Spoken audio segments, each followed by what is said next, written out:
Leg স্পিনের গুগলিতে ব্যাটারদের নাকানি চুবানি দিচ্ছেন, ফিল্ডিংয়ে তাক লাগাচ্ছেন, আবার ব্যাট হাতে বোলারদের তুলোধুনা করছেন।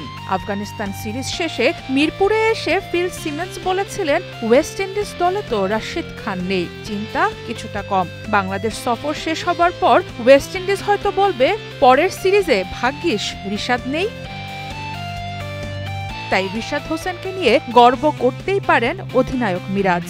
টি-20-র পর এবারে ওয়ানডে সিরিজে রিশাদের পারফরম্যান্স প্রতিপক্ষকে দুশ্চিন্তায় ফেলবে নিঃসন্দেহে।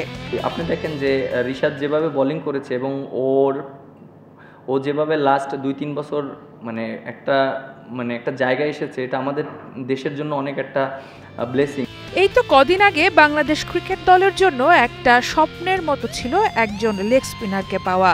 সেই স্বপ্নের রাজপুত্র হয়ে জাতীয় দলে এলেন রিশাদ হোসেন, আর এসেই তোলপাড় লাগিয়ে দিয়েছিলেন চারপাশে। তাকে দেখভাল করার জন্য মুশতাক আহমেদকে নিয়ে আসলো বিসিবি। প্র্যাকটিস গ্রাউন্ড কিংবা মাঠের বাইরে দিনরাত এই স্পিন ওয়েটের কাছে তালিম নেওয়ার পাশাপাশি নিজের ব্যাটিংটাও ঠিকঠাক ঝালিয়ে নিয়েছেন বাংলার লেগি। তাই তো 2023 সালে ডেবিউ করা রিশাদকে নিয়ে আন্তর্জাতিক ক্রিকেটে তুলনা করা হয় রাশিদ খানের সাথে।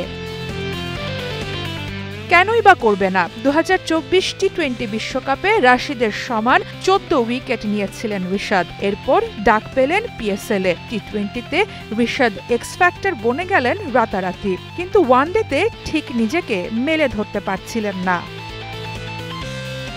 তবে এবারে মিরপুরে ওয়েস্ট ইন্ডিজের সাথে রিশাদের পারফরম্যান্স তাকে সিরিজ সেরা করেছে। প্রথম ম্যাচে যেখানে মিরপুরের উইকেটে বাংলাদেশের ব্যাটাররা মুখ থুবড়ে পড়ল, তখন রিশাদের 13 বলে 26 আর বোলিংয়ে 35 রান দিয়ে 6 উইকেট।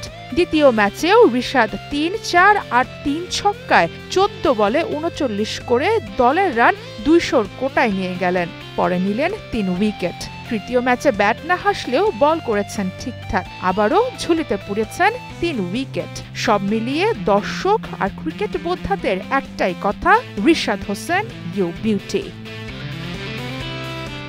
এর আগে আফগানিস্তানের কাছে দল হোয়াইট ওয়াশ হলেও রিশাদ খেলেছেন নিজ ধাঁচেই, যেটার ফলাফলটাও এসেছে হাতে নাতে। আইসিসির উইকলি র্যাঙ্কিংয়ে অলরাউন্ডারদের লিস্টে দিয়েছেন লম্বা এক লাফ। একেবারে 87 ধাপ এগিয়ে রিশাদ এখন ক্যারিয়ার সেরা 37-এ। কিন্তু পারফরম্যান্সের এমন ধারা ধরে রাখলে বিশ্ব ক্রিকেটটা ডমিনেট হবে রিশাদের হাতেই। সারা মাহবুব, স্টার নিউজ।